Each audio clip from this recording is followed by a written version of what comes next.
we're going to do how to play Blood Bowl, the 2020 version, Season 2.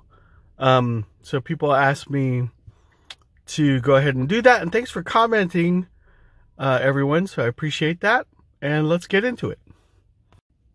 So, what is Blood Bowl? Basically, Blood Bowl, besides being the greatest board game ever made, it's a 2-player fantasy football game. So think of elves, dwarves, chaos, beastmen, lizards, pretty much anything you could think of, goblins. Instead of fighting on a battlefield, they play a mix of American football, rugby, and possibly soccer. I don't know much about soccer. So the objective of Blood Bowl is to get one of your players with the ball to the other end zone. You do that, you score a point, and after 2 halves, the coach with the most points wins. So let's go over components. So what you need to play Blood Bowl. Basically, you're going to need a pitch, which is basically the board, or there's a bunch of custom pitches you can get, from mats to this 3D printed one that I have. You're going to need block dice, a set of block dice. That's for blocking. You're going to need at least 2d6, a d8, a d16, the scatter template, the throw-in template, the pass ruler, 2 dugouts. That's for marking your turns, what turn you're on, your re-rolls, and for putting your players in the various boxes. We'll go over that later as well. Did I forget anything? The ball. And of course, a team of at least 11 players or 11 models. All of this could be, here's shameless plug time. All of this could be provided by Games Workshop. You could buy the basic box set, which comes with 2 teams and everything you need to play. Oh, I forgot. You need the rule book. You can buy the teams separately if you don't like those teams, and then buy the little pieces. And there's plenty of places, third-party places that do teams, markers, dice, everything that you need to play if you don't like giving money to evil Games Workshop. So one of the first things you're going to do in Blood Bowl is, of course, pick what team you're going to play, right? There are a lot of different teams in Blood Bowl. I don't have time to go over them all. For this tutorial, we're going to be playing Orcs, okay? So if we look at the Orc roster, you're going to see that there are some restrictions on the number of specialized players that you can get. The other restriction is going to be how much gold you start out with. Typically, that's 1 million, okay? So you get 1 million gold, and that's for buying players, buying team rerolls, buying, assistant coaches, buying everything for your team as it starts off. Our team setup is going to be pretty expensive and pretty basic to keep it simple. So we're going to buy 4 Black Orcs, 4 Blitzers, okay? We're going to get 1 lineman and 1 thrower and 1 troll. That's going to give us 11 guys and enough money to buy just a single reroll. Now, we have change left over, but because I'm playing in a league, I want to keep that, because at the end of each game, you will get gold for playing. So then I can use it to buy other players or things that I desperately need, which is probably another reroll, but we'll go over that in another video. All right, the pre-match setup. So the first thing you're going to do before you actually play Blood Bowl or put the teams on the pitch or anything is, like, the fans show up, right? Makes sense. So when you're drafting your team, you could have bought fans, but there's also fair weather fans that show up just to watch the game. So at the beginning of the game, each coach will roll a D3, which is basically a 6-sided dice. You can say that a 1 and a 2, 1 and 2 equals 1, 3 and 4 equals 2, and then 5, 6 equals 3. Basically take the dice, cut it in half, okay? Those represent the fans that show up that are supporting you, okay? The next thing you're going to do is roll on the weather table, which I hopefully will put right there. So on the weather table, you're going to roll 2d6, and then you're going to consult the results. Now, this could complicate the game, and I almost want to say that if you're just starting out, you might maybe want to skip this step or just play with normal weather. Just determine, hey, you and your buddy, we're not going to complicate things with crazy weather. We're just going to play in normal weather so we get the game correct. Do all that. You can compare your team values. Generally speaking, if you're just starting out, both team values should be relatively the same. But if there is a difference, the team with the lower value gets to roll on the prayers to Nuffle table. So you would do that next. And then finally, after all that, I mean, there's inducements and stuff, but if you're both starting out, inducements shouldn't come into play. And that's something we can go over in a different video, but for now, let's just say that inducements are basically taking the value of one team versus another team and taking that difference, and it would equal like temporary gold that you could spend on some stuff to kind of even the playing field. That usually comes into play when you're playing in a league match, and maybe there's a more experienced team going against a rookie team, and that rookie team's going to need some help. But if you're just starting out, you guys should be relatively the same, so it shouldn't come into play. Last thing you do, flip a coin, roll a dice, see who goes first, okay? The receiving team's going to go first, so whoever receives the ball goes first. The kicking team is the defending team. They are going second. Now, the game is split up in two halves, so whoever is the kicking team this half will be the receiving team second half. There's no second die roll or anything like that, just so you know. And that's the basics of the pregame. Once you determine who's going first, the team that's on defense, the kicking team, needs to set up first. And so a legal setup is this. So you have your line of scrimmage, and you're going to have to put at least 3 players on that line of scrimmage. Now, to the side are what is known as the wide zones. In those areas, you can put a max of 2 players per wide zone. So you got 2 players on this side, 2 players on that side. The middle, anything goes. There's plenty of tutorials or like strategy guides on what's a good setup, what's a bad setup. I'm just going to go with this pretty basic setup just to get the models down and talk about what to do once we actually start playing. And now the same rules go for us as the receiving team. So I put 3 guys on the line of scrimmage. I could put more if I wanted to. If I really wanted to hammer these guys, which I would in a normal game, because I get to go first and I get to throw blocks first, I would do something more like that. That's just to give you an example. Maybe I would spread out this dude and do something like that. Okay, so we're the receiving team in this example, and the kicking team is going to be the humans. Okay, so they're going to start by placing the ball somewhere on my side of the pitch. All right, bear in mind that that ball could deviate up to 6 squares in any direction, so you kind of want to aim it towards the middle of my side of the pitch. That's kind of the safe thing to do.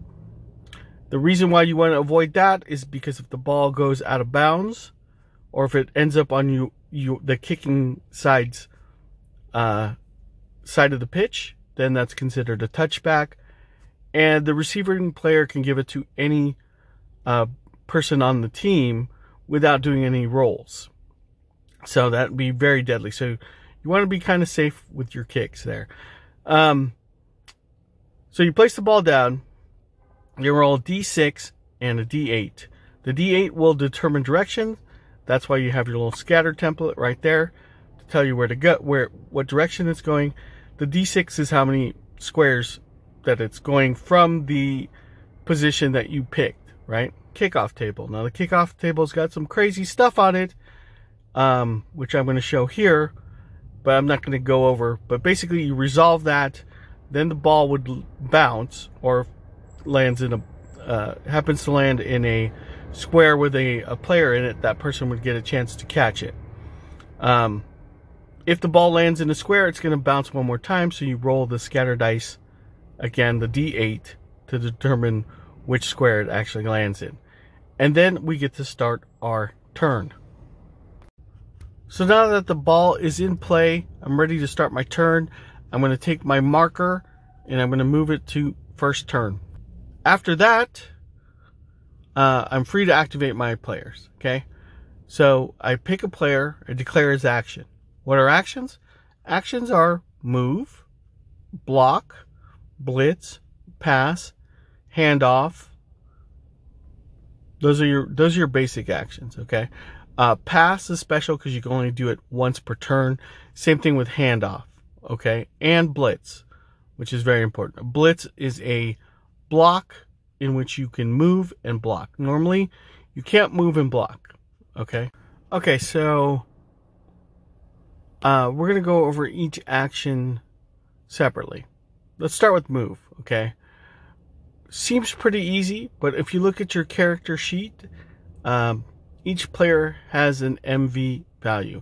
This represents the number of squares that they can move, okay? Now, if you needed to push that character even further, you can do what is called rushing. Rushing means I get to move an extra square, but I have to roll, okay? So I pick so let's say, for example, I'm moving this orc blitzer. His move is 6, so I'm moving him 6 squares. Now, let's say I need him to be in that 7 square. I'll go ahead and pick up that model, put it in the 7 square, and roll a dice. If that dice is a 2 or better, 2, 3, 4, 5, or 6, he's good, golden. If I roll a 1, however, he falls down. So that is going to cover our first Blood Bowl basic concept, okay, which is the turnover.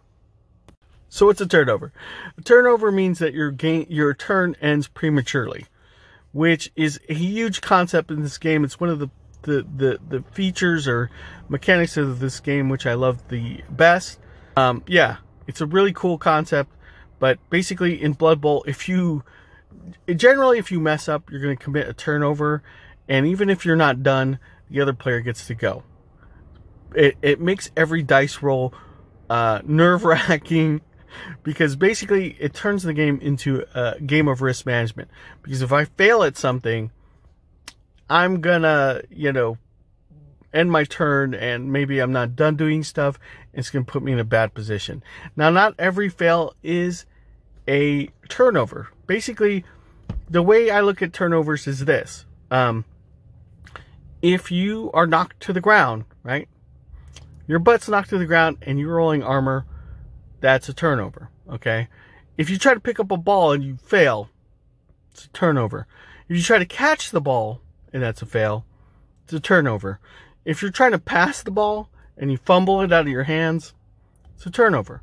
If you pass the ball and it just never lands anywhere, and it's not caught by anybody on your team, it's a turnover. Okay, so basically, if the ball hits the ground, if you're trying to pick it up or pass it, it's a turnover. If you end up on your butt from either falling or trying to block, maybe you try to punch some guy and you end up getting punched and you end up on the ground, that's a turnover. Maybe you block someone and both of you end up on the ground, still a turnover. That's one of the things you have to. So basically, dice rolls become very risky. And it's both exciting and nerve-wracking at the same time. But once you get a hold of that concept and how to use it to your advantage, it makes the game unlike any other board game that I've ever played. So back to movement. That you're allowed to do 2 rushes with every player per turn. So I could rush. If I make it to that 7th square, I could go to the 8th square. We'll go ahead and try that. But I'd still have to roll every time. Okay? I could do that with every player. The second thing that you have to understand about movement is moving in and out of tackle zones. So that brings us to Blood Bowl concept number 2, tackle zones. What is a tackle zone? So basically think of every player on the pitch has a 1 square zone around them, a zone of control, if you will. Now, I can enter a friendly player's zone of control with no problem. He's not going to care if I'm next to him or not. But the players on the other team are going to try to trip you up. So, whenever you enter a player's tackle zone, you're fine. It's when you try to leave. When you try to leave a player's tackle zone, an enemy player's tackle zone, I should say, you're going to have to make a dodge roll, which is using your agility. So if we look at our orc right here, we'll see what his agility is. You'll see it's a number. In this case, it is 3+, which means that if I need to leave this tackle zone, I need to roll a 3, 4, 5, or 6.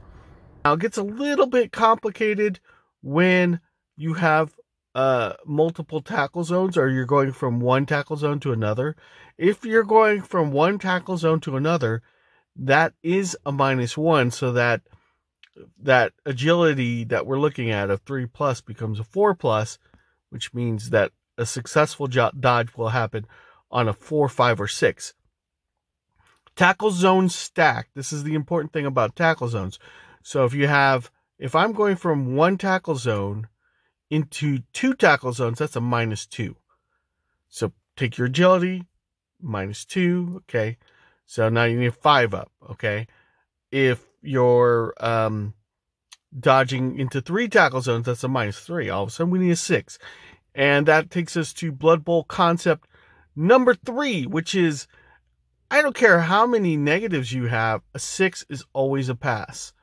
So if we have a troll trying to dodge into 3 tackle zones and he rolls a 6, guess what? He dodges. And a 1 is always a fail. So it doesn't matter how good your agility is. If you were trying to make that dodge, guess what? A 1, no matter how good, no matter how elfy you are, is a fail. And when you fall down due to a failed dodge, you're going to have to roll armor. So you can actually be injured by doing this. And also in the other example, when we talk about if a failed rush attempt happens, you fall down, we're going to roll armor. That's a 2d6, and you're going to look at the player's armor value, which in this case is a 10+. So if I roll an 11 or 12, then we would consult the injury table. But just so you know, okay, so that's dodging and tackle zones in a nutshell. Okay, cool. So let's move on to blocking. Blocking's our other thing. For this, we're going to need block dice and to understand the symbols of the block dice. So the first symbol we're going to talk about is the skull. Pretty easy. That means attacker down. That's you. You're rolling the block. You roll a skull. Guess what? The block didn't really go as expected. The guy saw it coming. He punched you in the face, and now you're on the ground. Guess what? That's also a turnover, and you're going to have to roll armor, just like we discussed in movement. The next result is both down, which means both players would go down. Both players you'd roll armor against, look at their armor value, and compare that to your dice roll. The other thing is, I just wanted to mention there is a skill called block that allows that player to ignore that result. It's a very powerful skill, and on my team I do have 4 players that start with block. The next results are pushes. So we're going to go over pushes. So a push means, guess what? You push the guy 1 square backwards. Depending on the angle, you would choose from the 3 squares directly behind him. So I'm going to show you a few examples of that as we roll some pushes. and where you're going to go. Now, once you push a guy, the blocker, in this case us, we're throwing the block, right? We're allowed to do what's known as a follow-up. We can occupy the square that the defender was in, and it's a very tactical thing. Sometimes you want to do it, sometimes you don't. I mean, that's a whole different video to talk about that. Just know that that's available to you. The next die result is defender stumbles, which means he's going to get pushed back and he's going to fall down. So you follow the same rules as the pushing thing, but then he falls down. You roll armor and see if you can actually, hurt him, because it is Blood Bowl, right? So people are going to die or get hurt or whatever. There is a skill that turns this into a push. That's called dodge. None of our guys on our orc team have it, but the human team does have a player, the catcher, that starts with the dodge skill. So when that is rolled against him, he can downgrade that attack. Now, the last one is POW. POW is the ultimate. Hey, you hit that guy's going down. It follows the same rules. You push him back into the square, and you push him back a square, I should say, and then you roll armor and all that good stuff. Okay, let's throw some light on, because we are talking about Blood Bowl concept number 4, and this is the most important Blood Bowl concept, or one of the most ones. Knowing this is going to separate you from the wheat from the chaff, as they say. Good coach from the bad coach, and that is the assist system and how blocks work in general. So when we throw a block, we're going to compare our strength to the defender's strength. Okay, so if in this example we're blocking this regular lineman and our strengths are equal, so I would roll a single block dice. Not so good. Okay, if I'm stronger, so for example, if I use a black orc versus that lineman, now my black orc is strength 4 and that lineman is strength 3. I get 2 block dice and I get to pick the result. Okay. Now, if I'm more than double that guy's strength, okay, we're going to use the example of a troll versus a catcher. Catcher strength 2, human catcher strength 2. Troll is strength 5. Okay. More than double. Get to roll 3 of those bad boys and pick the result. Now, the goes vice versa. So if that catcher was throwing a block against the troll for some reason, he would roll 3 block dice, but guess what? The troll, the person controlling the troll, would pick the block dice. And then if we did all of our examples in reverse, if we're blocking against a stronger opponent, like let's say that human is blocking against the black orc, right? That guy would roll 2 dice, and then the black orc player would choose. Now, assists help with your strength, okay? For every player that is adjacent to the player that you're blocking, I get to add +1 to my strength, provided that player isn't marked by another player. When the rule book talks about marked, they basically mean if there's another enemy player that you're in that tackle zone on, you're considered marked, okay? So we've got a couple of examples here. So I've got 2 orcs here going to block on this human. My orc blitzer is strength 3, but now he has an assist, so he's strength 4 against that human lineman. So I roll 2 block dice, okay? Now if we put another player there, and an enemy player, I can't assist there. See what I'm saying? So understand how to use the assist system, how to cancel your opponent's assists, and how to use the assist to give you the best advantage in blocking is the hallmark of a good Blood Bowl coach. So that's pretty much blocking in a nutshell. All right, so after the block action is declared, you roll the dice. If any player hits the ground, I don't care if it's you or your opponent, or in some cases, as we learned, could be both. you would roll on the attacker. If he's successful, he's going to roll on the defender's armor. If the defender is successful, he's going to roll against the attacker's armor. If they're both down, you roll on each other's armor. Okay, makes sense? The armor value listed here on our orc is 10 plus. So if I were to hit the ground, my opponent would have to roll 10 plus on 2d6. Okay, now if he doesn't break that number, then my player's face down. And the same goes with me. So let's say I'm attacking the human lineman.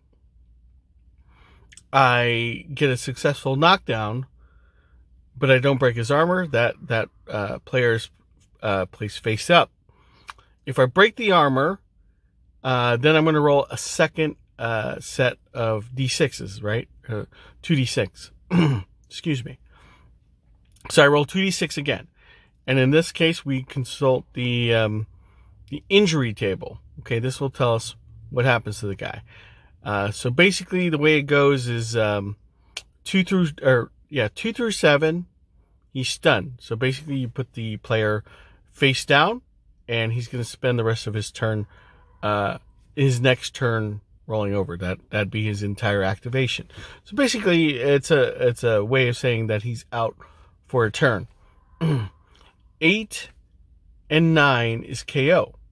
So going back to our little dugout, you'll see that there's a place for KO.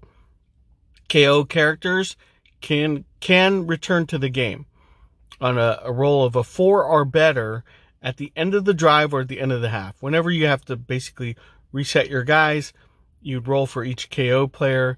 4 or better, they're back in the game. All right. 10 table. Casualty table, obviously a little bit more serious. If you're playing a league, hey, congratulations, your player got some points because he really hurt someone. Which is why it's called Blood Bowl.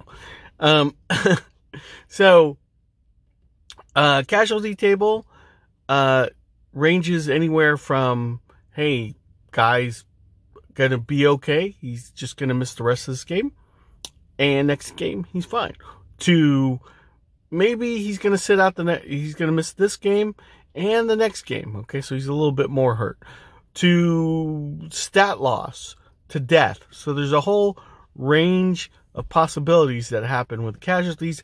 Makes the game really interesting. Okay.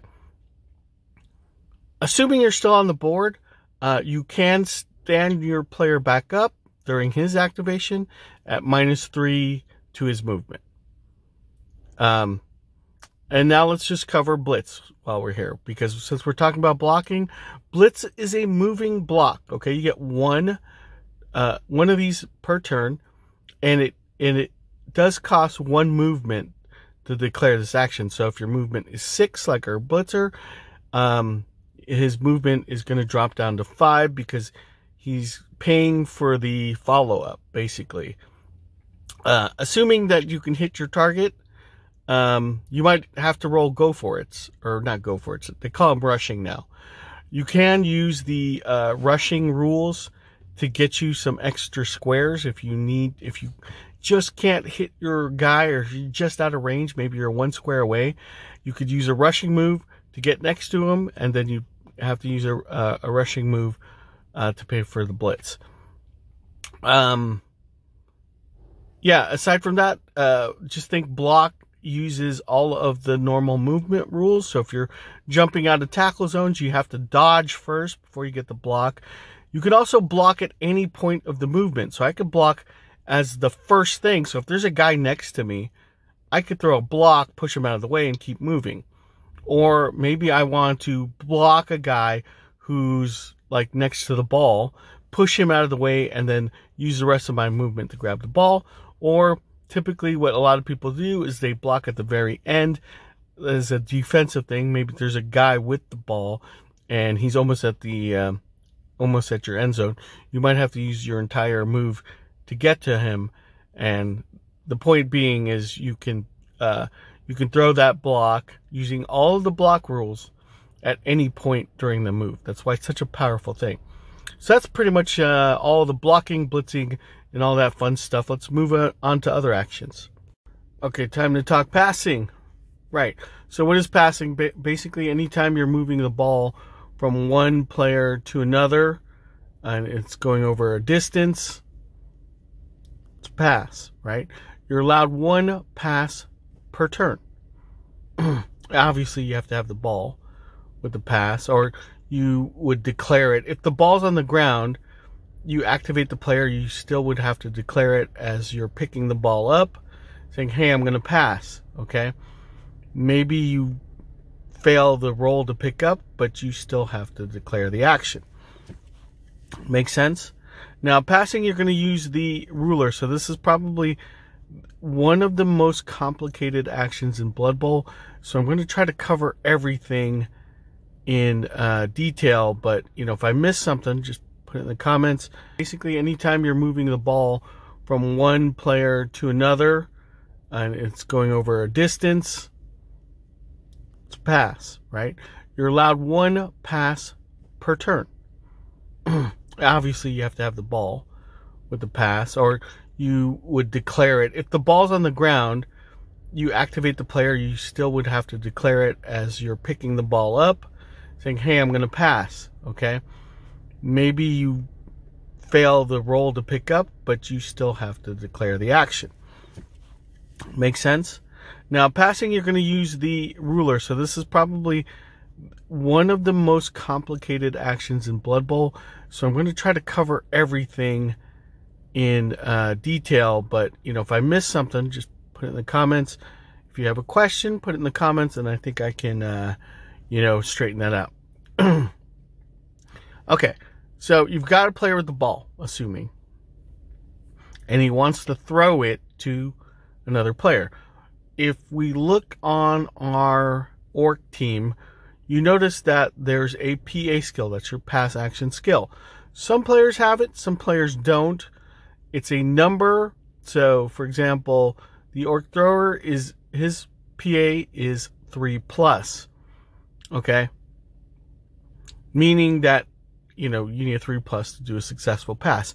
However, there are lots of modifiers that can play into this pass action. Let's go with the easiest to understand first, which is understanding the pass ruler.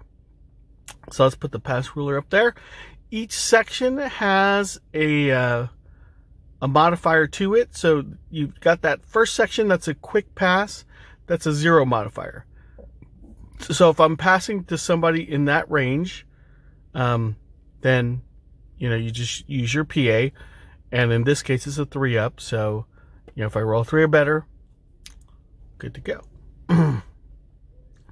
Next session is -1. So that PA skill becomes 4 or better. So now I need a 4 or better, right? And then the long pass is a -2. So we take the -2 modifier, add it to our PA ability, and that's going to, equal a 5 or better. And then the long bomb is a 6.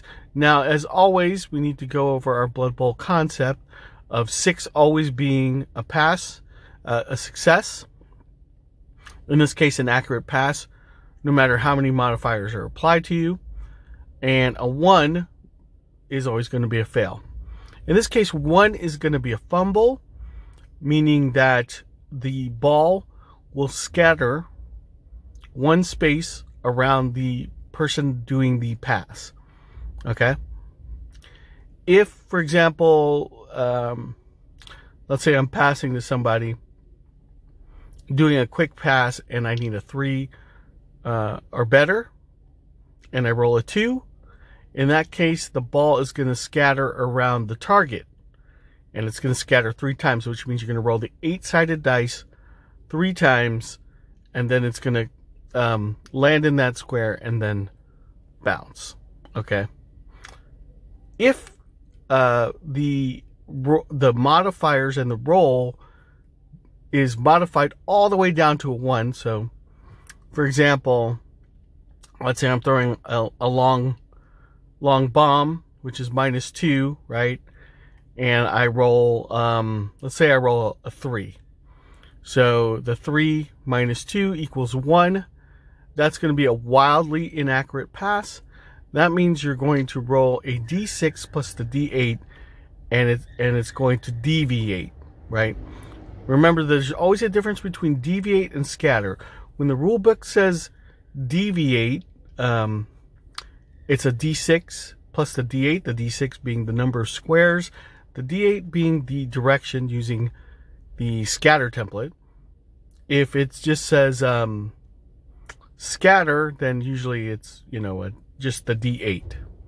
Make sense? Okay. However, there's even more to passing than that. So on top of those modifiers, because obviously the longer you throw the ball, the harder it is to be accurate. But if you're also in an opponent's tackle zone, or if you're marked, it's -1 per player. So, and all of those modifiers are going to stack. So, going to our example, we got this orc. He needs to throw a long bomb to his target, which is already a minus. That's going to be a -3. Let's say he's in the tackle zone. Well, that's an additional minus. So now he's -4. Doesn't matter how many minuses he's at, because, at that point his passing ability is like nothing. If I roll a 6, it's a pass, right? So the number of enemy tackle zones stack up. If you're passing in traffic and you've got like 2 guys on you, you're in 2 opponents' tackle zones, you're going to add that -2 to the range ruler. So keep that in mind. So passing has a lot to it, and we're still not done with passing, right?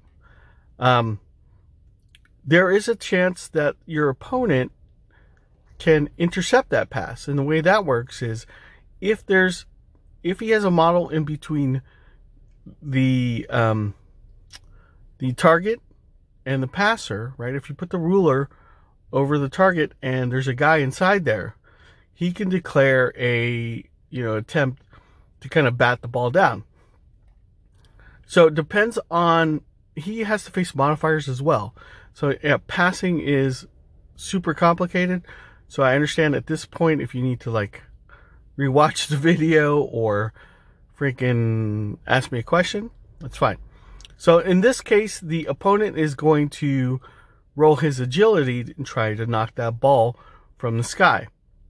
Now, depending if it's an accurate pass, that's a -1 to his agility to hit it, obviously, because it's on target. It's a bullet. It's going to be hard for him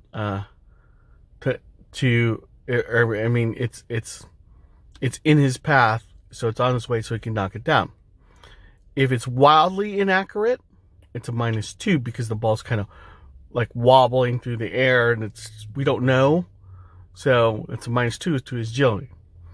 If he gets it, then if the roll is successful on his part, then he would get a chance to catch it using the catching rules.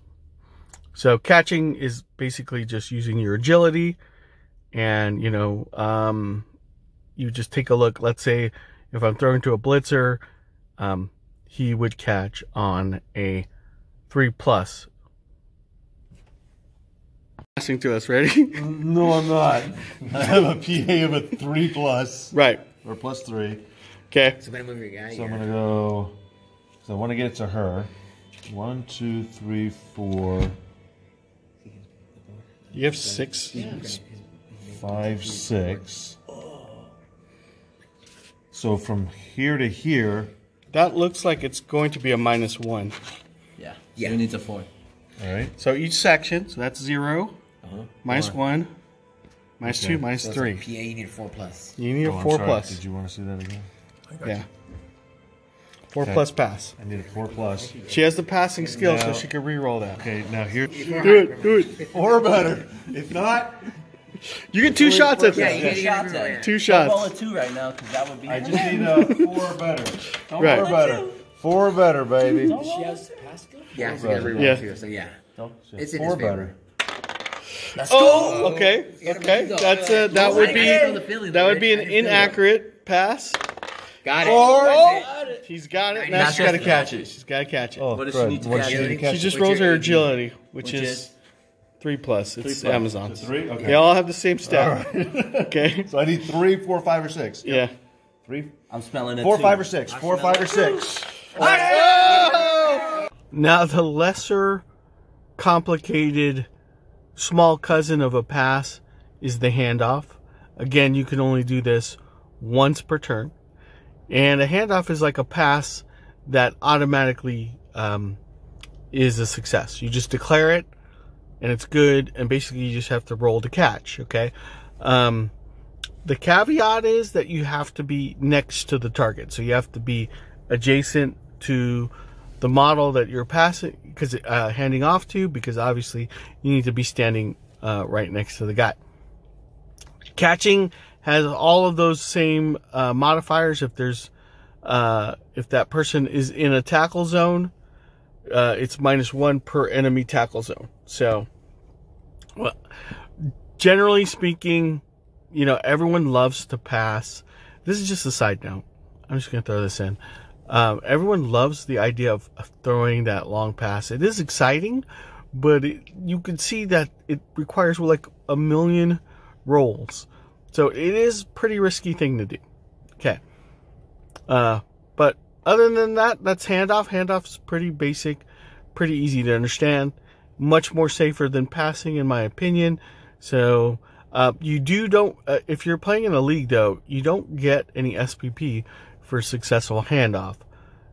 So that is one downside. So you do get something for the risk of passing. We're going to go over SPP points in the part 2 of this video, where we go into in-depth parts of like how to actually run your team during the league and stuff like that. Okay, now on to fouling. Fouling is basically kicking a guy when he's down. Okay. Rules are pretty simple. If there's a guy, an enemy player down, and you're standing next to them, once per turn, you can kick him. Okay, basically it's an armor roll. And you just have to beat his AV, you know, if his AV says 9+, you need a 9+, right, on 2 dice. The risk is that any doubles, either on the casualty or on the armor roll, will result in the ref ejecting that player, which is a turnover, which I didn't cover over in the turnover section, so I'm gonna add it in here. If you get caught fouling, it's a turnover, and the ref kicks him out. He's out for the entire game. So not only did you commit a turnover, you're a player down. So it is a risky move, but you know there are cases where you really want to foul, and in that case, you can also use the assist system into the foul. So if you have guys assisting, like a block, you know, they're adjacent to the enemy player and they are free from tackle zones, they will add, for each guy assisting, will add +1 to either the armor roll. I'm sorry, I was about to say either or, but no, it goes to the armor roll. And that's fouling in a nutshell. Okay, bro hands, that is it. This was a really long video to shoot. As you can see, my shirt has changed colors, which means it took me multiple days to shoot this. Anyways, thanks for sticking in. Hopefully this makes sense.